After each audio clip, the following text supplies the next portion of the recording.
ओम शांति, ओम शांति, ओम शांति। हम सभी अपने आत्मिक स्वरूप में स्थित होकर बहुत ही ध्यान से और बहुत ही एकाग्रता से अपने परमपिता परमात्मा के महावाक्यों को सुनेंगे और स्वयं में धारण करेंगे। आज 2 जुलाई 2024 की बाबा की साकार वाणी है। बाबा कहते हैं, तुम यहाँ याद में रहकर पाप दग्ध करने के लिए आए हो, इसलिए बुद्धि योग निष्फल ना जाए, इस बात का पूरा ध्यान रखना है। आज का प्रश्न है, कौन सा सूक्ष्म विकार भी अंत में मुसीबत खड़ी कर देता है? उत्तर में बाबा कहते हैं, अगर सूक्ष्म में भी हवज अर्थात लालच का विकार है, कोई भी चीज़ लालच के कारण इकट्ठी करके अपने पास जमा करके रख दी है, तो वही अंत में मुसीबत के रूप में याद आती है। इसलिए बाबा कहते हैं, बच्चे अपने पास कुछ भी ना रखो, तुम्हें सब संकल्पों को भी समेटकर बाप की याद में रहने की आदत डालनी है। इसलिए देही अभिमानी बनने का अभ्यास करो। बाबा ने आज हमें कहा है कि हमारा जो सूक्ष्म विकार है, लालच का संस्कार, इसे भी हमें समाप्त कर देना है। हमें चेक करना है कि हम लालच के बस होकर कोई भी सामान, कुछ भी हो, वो बहुत ज़्यादा ज़रूरत से ज़्यादा तो इकट्ठी करके हम नहीं रख रहे हैं। चाहे कपड़े लत्ते या कुछ भी खाने पीने का कोई भी किसी भी तरह का सामान हम बहुत ज़्यादा इकट्ठी करके तो नहीं रख रहे हैं। अगर ऐसा संस्कार है तो वह भी अंत में मुसीबत का एक कारण बनेगा। तो बाबा कहते हैं कि इस सब को समेट कर सिर्फ अपना बुद्धि योग बाबा में लगाना है। हमारा संकल्प भी बहुत फैला हुआ नहीं हो, इसमें उसमें किसी में भी हमारा संकल्प फैला हुआ नहीं हो। सिर्फ हमारे मन में, हमारी बुद्धि में बाबा ही रहे, बाबा की ही बातें चलती रहे, उनके ज्ञान का चिंतन स्मरण सदा रहे। बाबा कहते हैं कि यह आदत हमें डालनी है। इसके लिए सबसे इम्पोर्टेंट है देही अभिमानी बनने का अभ्यास करना। ओम शांति। बच्चों को रोज रोज याद दिलाते हैं बाबा, देही अभिमानी बनो, क्योंकि बुद्धि योग इधर उधर जाती है। अज्ञान काल में भी कथा वार्ता सुनते हैं तो बुद्धि बाहर भटकती है, यहाँ भी भटकती है। अज्ञान काल में अर्थात पहले भी जब हम ज्ञान में नहीं आए थे तब तो हमारी आदत थी ही, संस्कार थे इधर उधर की बातें करने की, लेकिन वही आदत अभी भी हमारे अंदर सूक्ष्म रूप में कहीं ना कहीं बैठी हुई है। तो बाबा कहते हैं इससे अगर निकलना है तो देही अभिमानी बनने का अभ्यास करना है। वह तो कहेंगे, हम जो सुनाते हैं उस पर ध्यान दो, धारण करो। शास्त्र जो सुनाते हैं वह वचन पर ध्यान रखो। यहाँ तो बाप आत्माओं को समझाते हैं, तुम सब स्टूडेंट देही अभिमानी होकर बैठो। जो साधु संत होते हैं, उन्होंने जो भी ज्ञान की जो भी बातें कही, शास्त्र की, वेद पुराणों की, वो कहते हैं कि उन बातों को, उन कथाओं को बहुत ध्यान से सुनो और उसको समझो, उसका मनन करते रहो। लेकिन बाबा कहते हैं कि तुम्हें देही अभिमानी बनकर बैठना है। तुम्हारे मन में कोई भी बातें नहीं चले, तुम्हारे बुद्धि में कोई भी बातें ना चले। देही अभिमानी होकर स्टूडेंट समझकर या बाबा की ज्ञान की बातें समझो।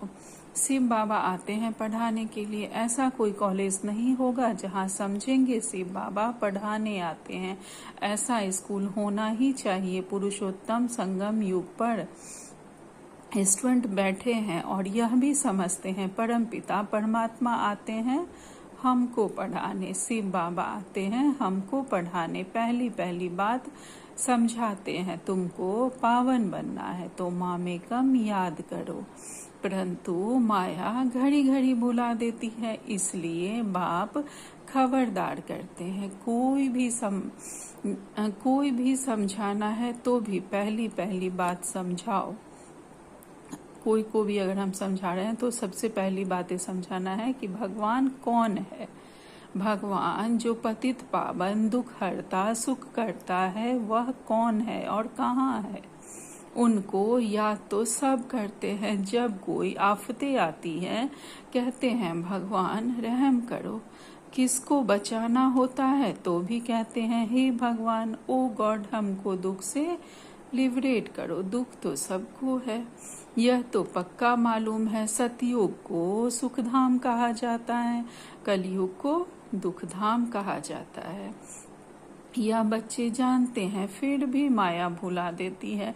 यह याद में बिठाने की रस्म भी ड्रामा में है, क्योंकि बहुत हैं जो सारा दिन याद नहीं करते हैं, 1 मिनट भी याद नहीं करते हैं, फिर याद दिलाने के लिए यहाँ बिठाते हैं, याद करने की युक्ति बतलाते हैं तो पक्का हो जाता है। बाप की याद से ही हमको सतो प्रधान बनना है। कोई कोई ऐसे बच्चे होते हैं जिन्हें सारा दिन याद करने की फुर्सत नहीं मिलती है, या कुछ इधर उधर में भी अलवेलापन के भी बस याद में नहीं बैठते हैं। तो बाबा कहते हैं जब यहाँ आते हैं, सेंटर्स पे आते हैं, मधुबन में आते हैं, तो फिर बाबा की याद दिलाने के लिए उनको बिठाया जाता है। और बाबा की याद से ही हमको सतो प्रधान बनना है। सतो प्रधान बनने की बाप ने फर्स्ट क्लास रियल युक्ति बताई है।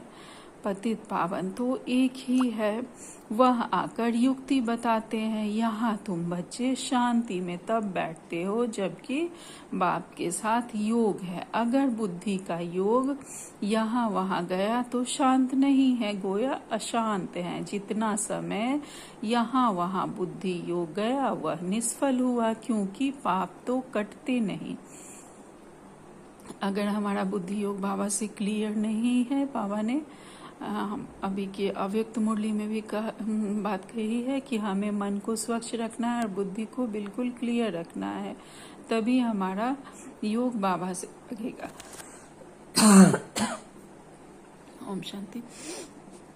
तो बाबा कहते हैं कि अगर हमारी बुद्धि क्लियर नहीं होगी तो हमारे योग बाबा से नहीं लगेगा। तो हमें देखना है कि जब हम बाबा की याद में बैठते हैं तो कहीं हमारा ध्यान इधर उधर तो नहीं भटकता है, हमारा योग बाबा से ना लगकर किसी और आत्मा में तो नहीं लग जाता है कि उसने ऐसा क्यों कहा, उसने ऐसा क्यों किया। तो हमें सूक्ष्मता से चेकिंग करनी है। बाबा आगे कहते हैं अगर बुद्धि का योग यहाँ वहाँ गया तो शांत नहीं है, गोया अशांत है।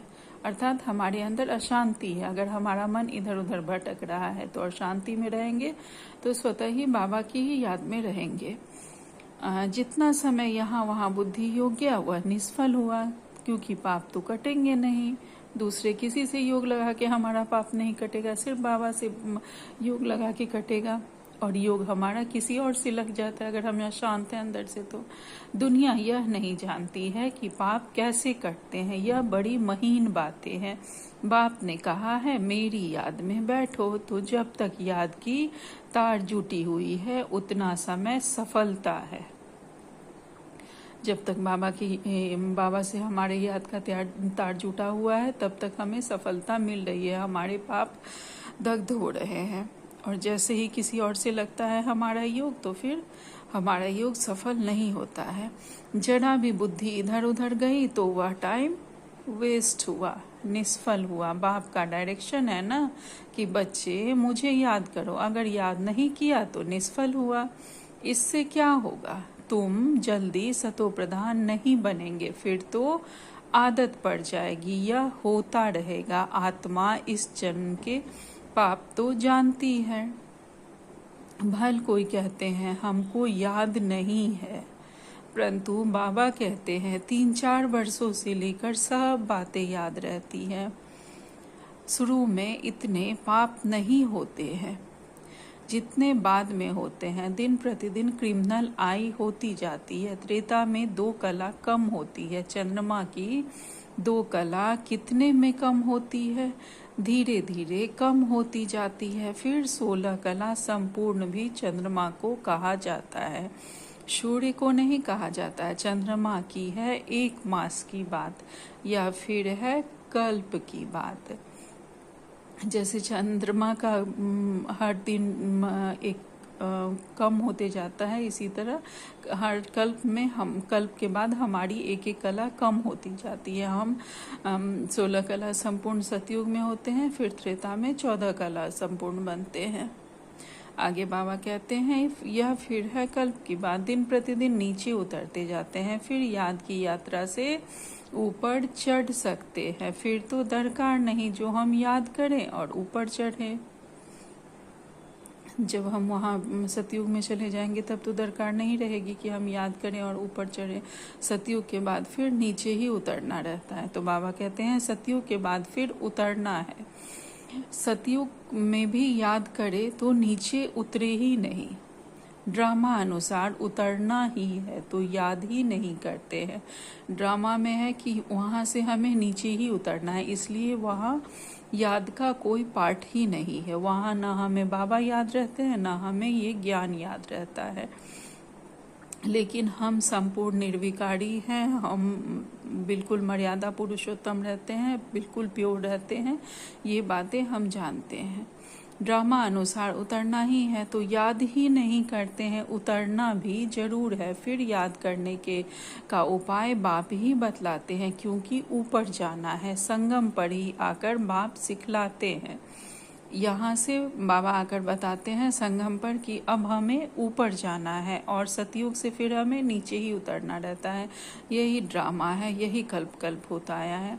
संगम पर ही बाप आकर सिखलाते हैं कि अब चढ़ती कला शुरू होती है, हमको फिर अपने सुखधाम में जाना है। बाप कहते हैं अब सुखधाम में जाना है तो मुझे याद करो, याद से तुम्हारी आत्मा सतो प्रधान बन जाएगी। अब हम सब बाबा के बच्चे चढ़ती कला में हैं, अब हम ऊपर चढ़ रहे हैं। तो हम सबको चढ़ती कला में जाके अब सुखधाम में जाना है। सुखधाम में जाने के लिए बाबा को याद करना है और सतो प्रधान बनना है। और बाबा ने यहाँ ऊपर में कहा है कि हमने जो इस जन्म में जो पाप किए हैं वो हमें याद है।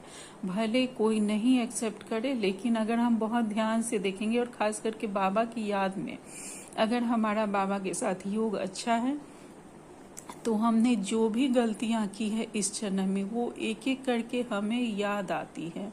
जैसे एक उदाहरण दीदी लोग देती है ना कि कोई बर्तन रखा हुआ है, उसमें जल वो हम हटा नहीं सकते हैं, तो उस बर्तन को कैसे साफ करेंगे? तो उसमें पानी चला के छोड़ देते हैं, फिर उसकी जो गंदगी होती है वो नीचे से ऊपर आती है और धीरे धीरे वो बर्तन साफ हो जाता है, उसमें साफ पानी भरता चला जाता है। तो इसी तरह जैसे जैसे बाबा का ज्ञान हमारे अंदर आ रहा है, हमारे अंदर जो भी कमी आती, हमने जो भी गलतियां की है वो हमें याद आती है। अगर नहीं, हमें किसी को भी अगर नहीं याद आ रही है तो हमें फिर चेक करना है। इसका मतलब हमारा बाबा से योग बहुत अच्छा नहीं लग रहा है। तो हम बाबा से योग लगाएंगे तो स्वतः ही हमारे अंदर की जो भी गंदगी है वो ऊपर आएगी ही। और जब हमें अपनी गलतियां याद आ जाती है, और अगर याद है तो हमें बाबा को सब बताना है। बाबा ने संडे की अव्यक्त मुरली में भी कहा है कि जो भी हमारे अंदर कमियां हैं, अगर मन स्वच्छ नहीं है, कुछ भी अगर हमारे मन में है तो सब बाबा को बता देना, अगर हम किसी को नहीं बता सकते हैं तो। इसी तरह हमने जो इस जन्म में जो भी गलतियां की है वह सब बाबा को लिख के दे देना है, तो बाबा माफ कर देंगे। आगे बाबा कहते हैं तुम दुनिया से निराले हो, बैकुंठ दुनिया से बिल्कुल निराला है, न्यारा है। बैकुंठ था, अब नहीं है। कल्प की आयु लंबी कर देने के कारण भूल गए हैं। अभी तुम बच्चों को तो बैकुंठ बहुत नजदीक दिखाई देता है, बाकी थोड़ा टाइम है। याद की यात्रा में ही कमी है, इसलिए समझते हैं अभी टाइम है। याद की यात्रा जितनी होनी चाहिए उतनी नहीं है। बाबा कह रहे हैं कि याद की यात्रा में हमारी कमी है, इसीलिए हम बैकुंठ नहीं पहुंच पा रहे हैं। याद की यात्रा जितनी होनी चाहिए उतनी नहीं है। कह रहे हैं कि हमें हमारी याद की यात्रा में अभी कमी है, इसलिए हम समझते हैं कि अभी टाइम है, और याद की यात्रा जितनी होनी चाहिए उतनी अभी नहीं हो पा रही है। तो ज़्यादा से ज़्यादा हमें बाबा को याद करना है। तुम पैगाम पहुंचाते हो ड्रामा के प्लान अनुसार, कोई को पैगाम नहीं देते हैं, गोया सर्विस नहीं करते हैं। अगर हम किसी को बाबा का मैसेज नहीं देते हैं कि बाबा आए हुए हैं, तो हम सर्विस नहीं कर रहे हैं बाबा की। सारी दुनिया में पैगाम तो पहुंचाना है कि बाप कहते हैं माँ में कम याद करो। गीता पढ़ने वाले जानते हैं एक ही गीता शास्त्र है जिसमें यह महावाक्य है, परंतु उसमें श्री कृष्ण भगवान उवाच लिख दिया है। तो याद किसको करें? भल शिव की भक्ति करते हैं परंतु यथार्थ ज्ञान नहीं जो श्रीमत पर चले। शिव की भक्ति करते हैं लेकिन यथार्थ ज्ञान नहीं, जानते नहीं कि शिव कौन है, तो उनका ज्ञान कहाँ से समझेंगे और कैसे बाबा की श्रीमत पर चलेंगे। इस समय तुमको मिलती है ईश्वरीय मत, इसके पहले थी मानव मत। दोनों में रात दिन का फर्क है। मानव मत कहती है ईश्वर सर्वव्यापी है, ईश्वर की मत कहती है नहीं।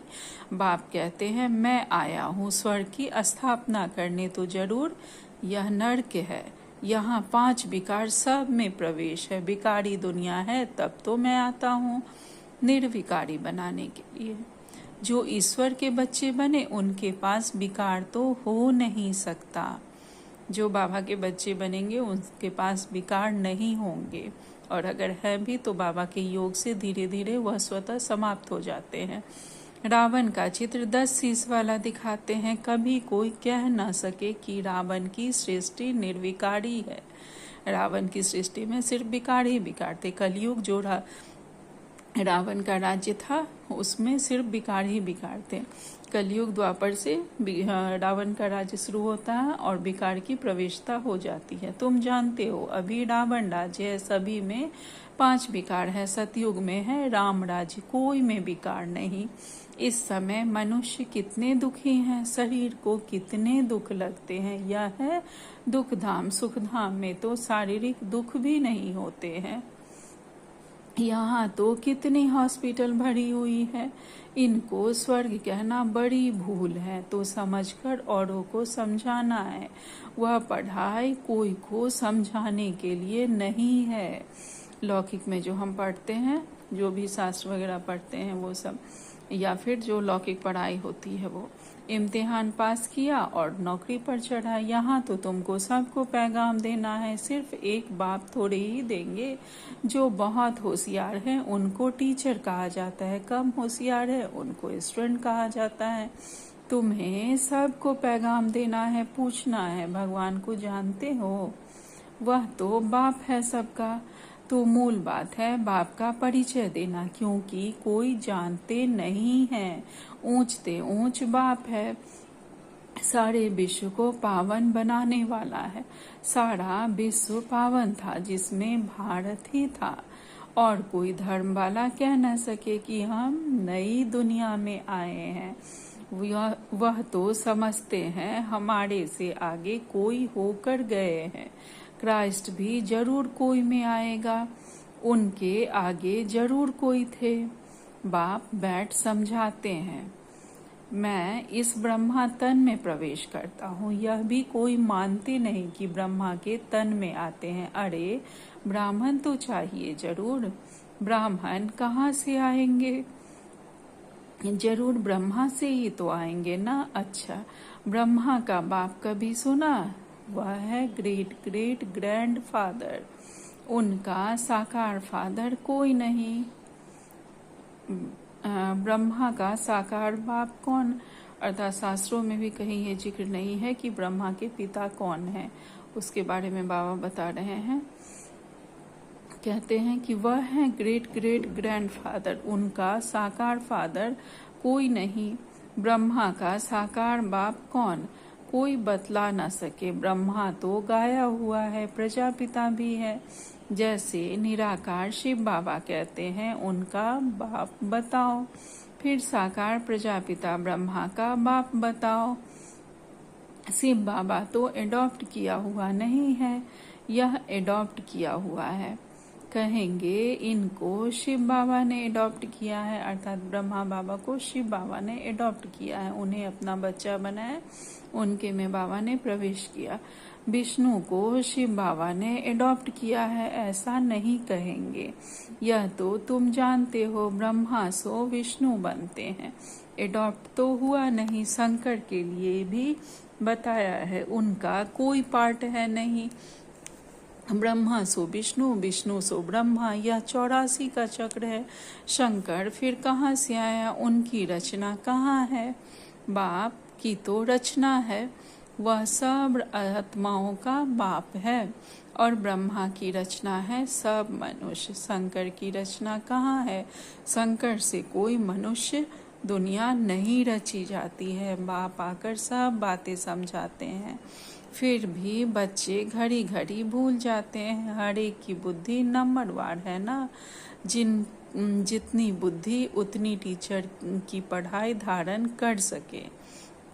जिसकी जैसी बुद्धि होती है उस अनुसार पढ़ाई को धारण करते हैं। तो बाबा बता रहे हैं कि शिव अलग है और शंकर अलग हैं।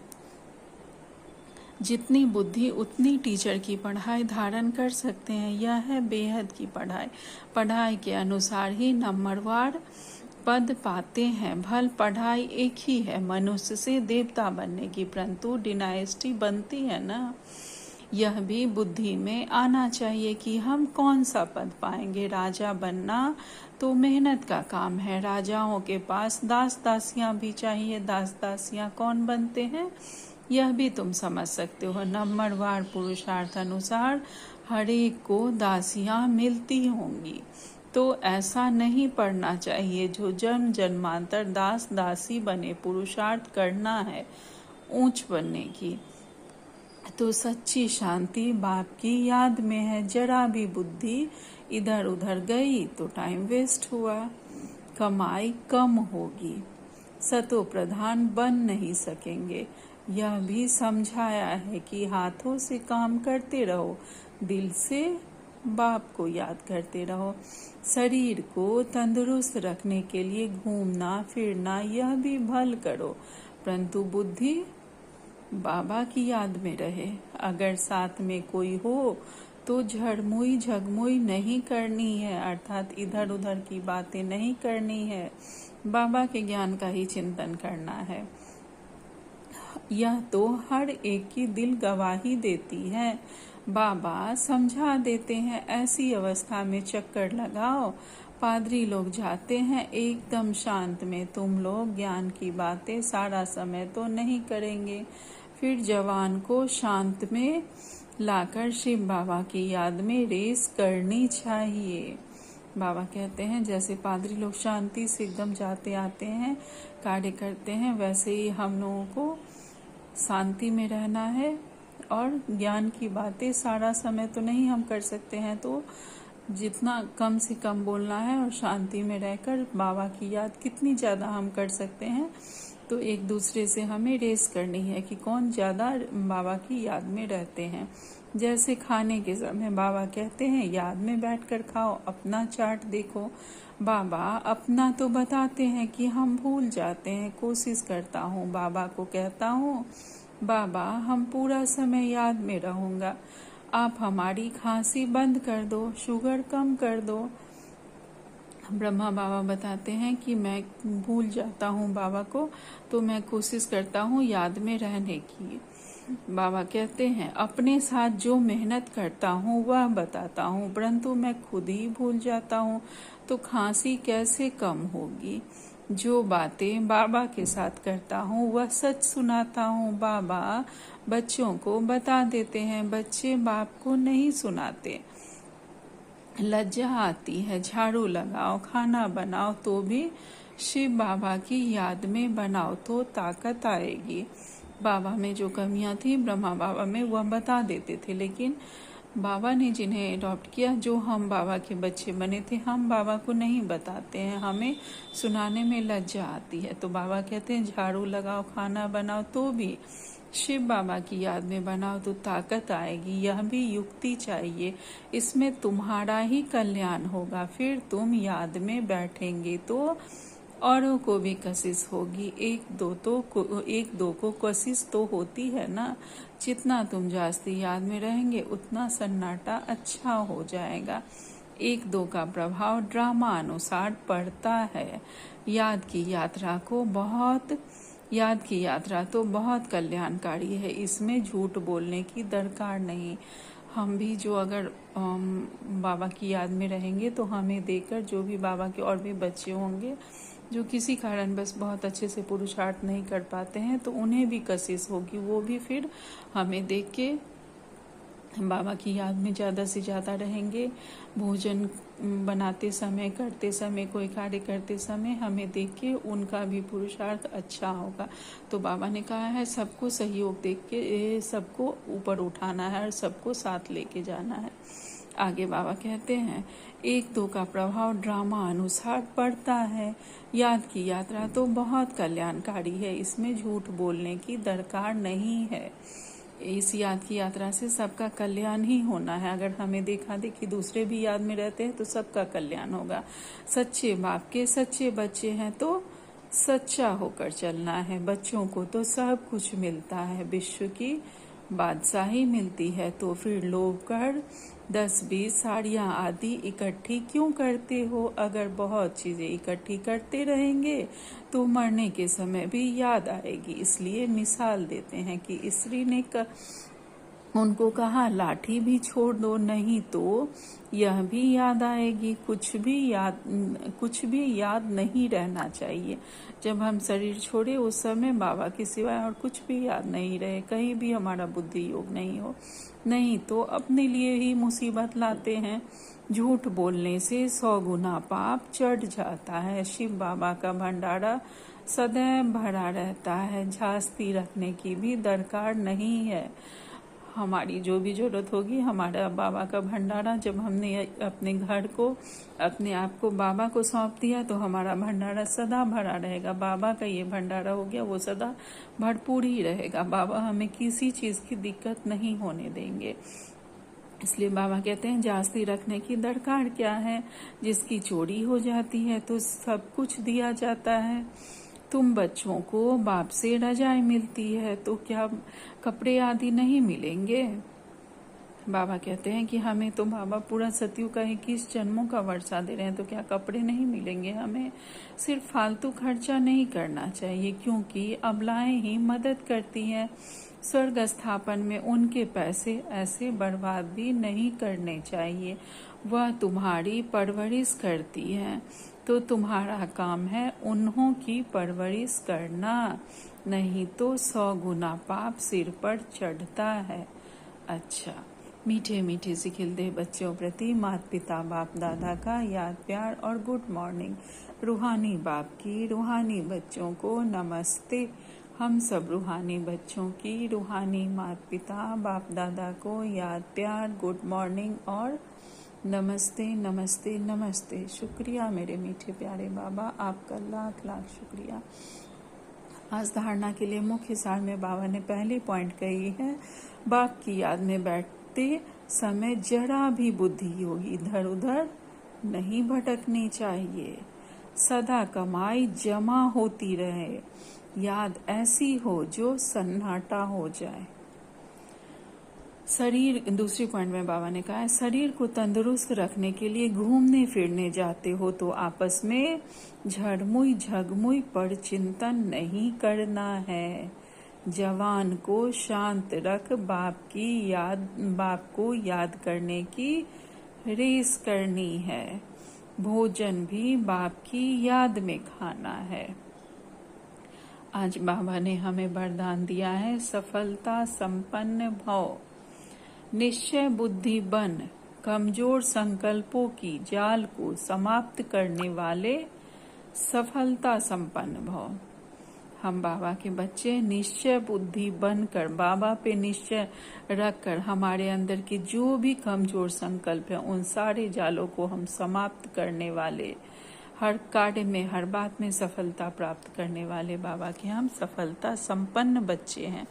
अभी तक मेजॉरिटी बच्चे कमजोर संकल्पों को स्वयं ही इमर्ज करते हैं, सोचते हैं पता नहीं क्या होगा या नहीं होगा, क्या होगा। यह कमजोर संकल्प ही दीवार बन जाती है हमारी सफलता में, और सफलता उस दीवार के अंदर छिप जाती है। जब हम ऐसा संकल्प करते हैं कि पता नहीं आगे क्या होगा, नहीं होगा, कैसे होगा, ये क्या क्यों का संकल्प जब हम करते हैं तो यही कमजोर संकल्प हमारे सफलता के रास्ते में दीवार बन जाती है और सफलता उसके पीछे छिप जाती है। आगे बाबा कहते हैं, माया कमजोर संकल्पों की जाल बिछा देती है, उसी जाल में फंस जाते हैं। इसलिए मैं निश्चय बुद्धि विजयी हूँ, सफलता मेरा जन्म सिद्ध अधिकार है। इस स्मृति से कमजोर संकल्पों को समाप्त करो। बाबा कहते हैं माया हमें फांसने के लिए हमारे संकल्पों को कमजोर बना देती है। ये क्या क्यों का संकल्प हमारे चारों तरफ आ जाता है, जाल माया बिछा देती है और हम उसमें फंस जाते हैं। तो इससे बचने के लिए हमें सदा यह संकल्प करना है कि मैं निश्चय बुद्धि विजयी आत्मा हूँ, सफलता मेरा जन्म सिद्ध अधिकार है, क्योंकि स्वयं परमपिता परमात्मा मेरे साथ है, मेरी सफलता निश्चित है। तो बिल्कुल निश्चय बुद्धि विजयी बनने का हमें सदा स्वमान लेना है। आगे बाबा कहते हैं इस स्मृति से कमजोर संकल्पों को समाप्त करो। आज स्लोगन में बाबा ने कहा है तीसरा, ज्वालामुखी नेत्र खुला रहे तो माया शक्तिहीन बन जाएगी। हमारा तीसरा जो ज्वालामुखी नेत्र है वह हमारा अगर सदा खुला रहे तो माया हमारे पास आ भी नहीं सकती है। अगर माया किसी भी तरह से हम पे वार करेगी और हमारा ज्ञान का नेत्र खुला हुआ रहेगा तो हम जान जाएंगे, माया के रूप को हम पहचान जाएंगे और उस अनुसार फिर हम कार्य करेंगे और उसके जाल में नहीं फंसेंगे। आज का व्यक्ति सारे हैं 2 तारीख का, कोई गाली दे झूठा इल्जाम लगाए लेकिन आपको क्रोध ना आए। जो गाली भी देता है, झूठा इल्जाम भी लगाता है, बाबा ने अव्यक्त मुरली में कहा है कि जो गाली दे उस पे फूल बरसाओ। तो बाबा कहते हैं कि उस पे भी क्रोध हमें नहीं करना है, अपकारी पर भी उपकार करना है। यही आप ब्राह्मणों का धर्म है। वह गाली दे आप गले लगाओ, यही है कमाल। इसको कहा जाता है परिवर्तन। गले लगाने वाले को गले लगाना यह कोई बड़ी बात नहीं है। जो हमसे प्यार से बात करेगा उससे तो हम प्यार से बात करेंगे ही, उसके गले लगेंगे ही। लेकिन कोई हमें गाली दे रहा है तो हम विश्व कल्याणकारी हैं, विश्व सेवाधारी हैं। पूरे विश्व को हमें सतो प्रधान बनाना है, बाबा का सहयोगी बनना है। तो इसलिए जो भी जिनके भी संस्कार अगर कलयुगी भी हैं, अपकारी वाले भी हैं, उन्हें भी हमें गले लगाना है। बाबा कहते हैं लेकिन निंदा करने वालों को सच्चा मित्र मन से मानो, तब कहेंगे उपकार करने वाला है। अर्थात जो हमारी निंदा भी कर रहा है तो वह हम पे उपकार कर रहा है। वो कैसे कर रहा है? अर्थात वो हमारी कमी कमजोरी बता रहा है। तो जो चेकिंग शायद हम नहीं कर पाते हैं वो कर लेते हैं और बता देते हैं कि हाँ इनके में ये चेकिंग है, ये ऐसे हैं वैसे हैं। अगर वो ऐसा बोलते हैं सामने वाले तो हमें चेक करना है, क्या पता हमारे में सूक्ष्म रूप से कुछ ऐसी बातें हों तो वो कहीं ना कहीं हमारी चेकिंग कर रहे हैं। तो हमें उन पर भी उपकार करना है क्योंकि हम बाबा के बच्चे हैं। अच्छा, ओम शांति, ओम शांति, ओम शांति। शुक्रिया बाबा।